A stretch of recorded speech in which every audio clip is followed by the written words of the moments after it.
اعوذ باللہ من الشیطان الرجیم بسم اللہ الرحمن الرحیم۔ السلام علیکم ورحمۃ اللہ۔ عزیز طلباء، آج ہم اسلامیات میں عقیدہ آخرت کے متعلق پڑھیں گے۔ عقیدہ سب سے پہلے ہم یہ پڑھیں گے کہ عقیدہ ہے کیا۔ عقیدہ کا معنی اور مفہوم بیان کرنا ہے ہم نے، اور یہ بتانا ہے کہ عقیدہ کیا ہے۔ عقیدہ کا لفظ عقد سے نکلا ہے، جس کا مطلب ہے گرہ لگانا، اور عربی زبان میں آخرت کے معنی ہے بعد میں آنے والی، یعنی کہ انسان کو اس کے مرنے کے بعد دوبارہ پیدا کیا جائے گا، اور زندگی کے نئے مرنے کا آغاز ہو جاتا ہے۔ اس کے بعد ایک وقت ایسا آئے گا کہ انسانوں کو دوبارہ زندہ اللہ تعالیٰ کرے گا، اور پھر اللہ تعالیٰ انسانوں سے ان کے اعمال کا حساب لے گا۔ اگر آپ نے اچھے کام کیے ہوں گے، اگر ایک انسان اچھے کام کرتا ہے تو اس کا نامہ اعمال اس کے دائیں ہاتھ میں دیا جائے گا، اگر وہ برے کام کرے گا تو اس کا نامہ اعمال اس کے بائیں ہاتھ میں دیا جائے گا، اور اسی طرح اچھے کام کرنے والے کو جنت ملے گی، اور برائی کرنے والے کو، برے کام کرنے والوں کو دوزخ دی جائے گی، دوزخ میں ڈال دیا جائے گا اور ان پر عذاب کیا جائے گا۔ اسی طرح یوم جزا بھی آئے گا، یعنی قیامت کے دن انسانوں کو دنیاوی زندگی میں کیے گئے اعمال کا حساب دیا جائے گا، ان کے اعمال کے مطابق جزا و سزا کا فیصلہ کیا جائے گا۔ تو اللہ تعالیٰ عقیدہ آخرت کے بارے میں قرآن مجید میں فرماتا ہے، سورۃ الانفطار کی آیت نمبر 13-14 میں، ان الابرار لفی نعیم وان الفجار لفی جحیم، بے شک نیکوکاروں کو نعمتوں کی بہشت میں ڈالا جائے گا، یعنی کہ ان کو جنت ملے گی، اور بد کرداروں کو دوزخ میں ڈالا جائے گا۔ اسی طرح عقیدہ آخرت کے ہماری زندگی پر بہت سے اثرات مرتب ہوتے ہیں۔ انسان میں ذمہ داری کا احساس پیدا ہوتا ہے، صبر و تحمل پیدا ہوتا ہے، جرأت و بہادری عقیدہ آخرت ہمارے میں پیدا کرتا ہے۔ ذمہ داری کا احساس کیسے پیدا ہوتا ہے کہ انسان کو جب اس بات پر یقین ہو کہ اس کے مرنے کے بعد دوبارہ اسے زندہ کیا جائے گا، تو اس کے اندر احساس ذمہ داری پیدا ہوتی ہے، اور اسی طرح جب انسان کو یقین ہو اس کے تمام اعمال محفوظ کیے جا رہے ہیں جو روز محشر ان کے سامنے ہوں گے، اور انہی اعمال کی بدولت ان کو اگر اچھے اعمال ہیں تو جنت میں ڈالا جائے گا، اگر برے اعمال ہیں تو اس کو دوزخ ملے گی اس انسان کو۔ تو اس وجہ سے انسان اپنے اعمال کو بہترین کرتا ہے، اور دنیا میں بھی اگر اس کے اعمال اچھے ہیں تو دنیا و آخرت دونوں میں اس کے لیے بہتری ہوگی۔ اگر اس کے دنیا میں اعمال اچھے نہیں ہیں تو وہ دنیا میں بھی خوار ہوگا اور آخرت میں بھی خوار ہوگا، یعنی کہ اس کو دوزخ میں ڈال دیا جائے گا۔ اسی طرح صبر و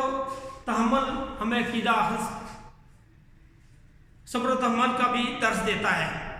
زندگی ہمیشہ ایک جیسی نہیں رہتی، کبھی خوشحالی آتی ہے، آپ دنیا میں دیکھ لیں، کبھی خوشحالی آتی ہے، کبھی تنگ دستی آتی ہے، کبھی انسان یعنی کہ صحت ملتی ہے تو کبھی برائی، کبھی بیماری ملتی ہے، کبھی صحت ملتی ہے، کبھی رفاقت ہے تو کبھی فراق ہے، کبھی سلامتی ہے تو کبھی معذوری ہے۔ اسی طرح عقیدہ آخرت پر یقین رکھنے والا ہر قسم کی مصیبتوں پر صبر و تحمل کا مظاہرہ کرتا ہے، اور اسی طرح حقیقی و ابدی زندگی تو آخرت کی ہے، اور اسے یہ عقیدہ انسان کو مصائب پر صبر و تحمل کا درس دیتا ہے۔ قرآن مجید میں اللہ تعالیٰ فرماتا ہے، بے شک اللہ صبر کرنے والوں کو ساتھ ہے، ان اللہ مع الصابرین، بے شک اللہ صبر کرنے والوں کے ساتھ ہے، یعنی کہ اللہ تعالیٰ صبر کرنے والوں کو پسند کرتا ہے، اور ہمیشہ اگر انسان اس عقیدے پر چلتا ہے تو انسان کامیاب ہو جاتا ہے۔ دیکھیں سورہ ہمارے اس میں معنی مفصل میں بھی بیان کر دیا گیا ہے کہ ہمیں ایمان مفصل میں بھی کہا گیا ہے اس کا ان قائد پر کہ ایمان توحید، رسالت پر ایمان لانا، توحید پر ایمان لانا، فرشتوں پر ایمان لانا، کتابوں پر ایمان لانا، اسی طرح عقیدہ آخرت پر ایمان لانا، یہ اسلام میں بنیادی چیز ہے۔ اور آپ دور جاہلیت میں دیکھیں تو ان عقائد پر کوئی عمل نہیں کرتا تھا، وہ انکار کرتے تھے کفار، تو اسی وجہ سے ان کو کامیابی نہیں ملی بلکہ وہ دوزخ میں ڈالے جائیں گے۔ تو عقیدہ آخرت انسان میں اس کے علاوہ جرأت و بہادری بھی سکھاتا ہے۔ ہمیشہ کل مٹ جانے کا ڈر انسان کو بزدل بنا دیتا ہے، اور عقیدہ آخرت پر یقین رکھنے والا زندگی دائمی زندگی یعنی کہ ہمیشہ ہمیشہ کی زندگی اور عارضی اور آخرت کی زندگی دائمی زندگی یعنی ہمیشہ ہمیشہ کی ہوگی۔ اس زندگی میں کے مقابلے میں بہت کم ہے، اس لیے وہ اپنی جان کی پرواہ کیے بغیر جرأت و بہادری کا مظاہرہ کرتے ہوئے اللہ تعالیٰ اس کے رسول صلی اللہ علیہ وسلم کے احکام پر مسلم مزاجی اور دلجمی سے عمل پیرا رہتا ہے اور کمزور نہیں پڑتا، کیونکہ انسان کو مٹ جانے کی بجائے ہمیشہ ہمیشہ رہنے کا عقیدہ ہمت و حوصلہ، جرأت و بہادری عطا فرماتا ہے۔ تو شہادت اسی طرح اپنی جان کا نذرانہ بخوشی پیش کر کے شہادت کے اعلیٰ درجے پر فائز ہوتا ہے۔ شہید کی جو موت ہے وہ قوم کی حیات ہے، اس لیے کہتے ہیں۔ تو شہادت میں یہ ہے کہ شہید کا خون نیچے یعنی زمین پر گرنے سے پہلے ہی اسے جنت نصیب کر دی جاتی ہے۔ تو اس کے علاوہ ہمیں قرآن کی مختلف آیات میں اللہ تعالیٰ بیان فرماتا ہے، سورہ روم کی آیت نمبر 27 میں وَهُوَ الَّذِي يَبْدَأُ الْخَلْقَ ثُمَّ يُعِيدُهُ وَهُوَ أَهْوَنُ عَلَيْهِ، اور وہی اللہ تعالیٰ تو ہے جو خلقت کو پہلی بار پیدا کرتا ہے اور پھر اسے دوبارہ پیدا کرے گا، اور یہ اللہ تعالیٰ کے لیے زیادہ آسان ہے۔ اللہ تعالیٰ کے لیے کوئی چیز مشکل تو نہیں ہے، جو ایک دفعہ پیدا کرتا ہے وہ دوسری دفعہ بھی پیدا کر سکتا ہے۔ کئی یہ کفار کا کنسیپٹ ہے نا کہ کوئی یہ کہ ہم دوبارہ نہیں پیدا کیے جائیں گے، یہ وہ ہے۔ پھر جب اسلام کا ظہور ہوا تو آہستہ آہستہ ان کو یہ جس طرح وہ بیٹیوں کو زندہ دفن کر دیا کرتے تھے، اسی طرح اسلام نے آ کر بیٹیوں کو عزت دی، ماؤں بہنوں کو عزت دی۔ دیکھیں آج اسلام کی وجہ سے عورتوں کا کتنا بہت بڑا مقام ہے عورت کا اسلام میں۔ تو اسلام نے آ کر ان کو جہالت سے نکالا اور ان کو ایک سیدھا راستہ دکھایا۔ اسلام ہمیں صراط مستقیم دکھاتا ہے کہ کس طرح سیدھے راستے پر چلیں گے تو ہم کامیاب ہو جائیں گے۔ اسی طرح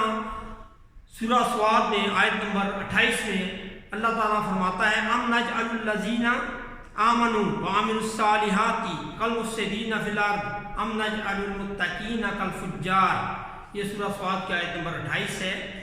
جس کا ترجمہ ہے اور جو لوگ ایمان لائے اور نیک عمل کرتے رہے، کیا ان کو ہم ان کی طرح کر دیں گے جو زمین میں فساد کرتے ہیں، یا پرہیزگاروں کو بدکاروں کی طرح کر دیں گے؟ ایسا دیکھیں اللہ تعالیٰ اس لیے ارشاد فرماتا ہے نا کہ جو لوگ ایمان لائے نیک عمل کرتے رہے، اللہ تعالیٰ ان کو انشاءاللہ جنت میں ڈالے گا۔ لیکن جنت کے بھی درجات ہیں مختلف، جو جتنے اعمال کرے گا، بہترین اعمال کرے گا تو اس کو اس کا بہترین اجر دیا جائے گا۔ جتنا نیک عمل کرے گا، جس طرح ہمارے پیپر ہوتے ہیں، رزلٹ آتا ہے، کسی کا A گریڈ ہوتا ہے، A+ ہوتا ہے، A گریڈ ہوتا ہے، B گریڈ ہوتا ہے، B+ ہوتا ہے، اسی طرح C گریڈ، D گریڈ، اسی طرح جنت کے بھی درجات ہیں۔ جو جتنا نیک عمل کرے گا اس کو اس کے درجے کے مطابق وہ درجہ دیا جائے گا، تو اس کے نیک عمل کے باعث اس کا اتنا ہی مقام دیا جائے گا۔ اسی طرح بد کرداروں کو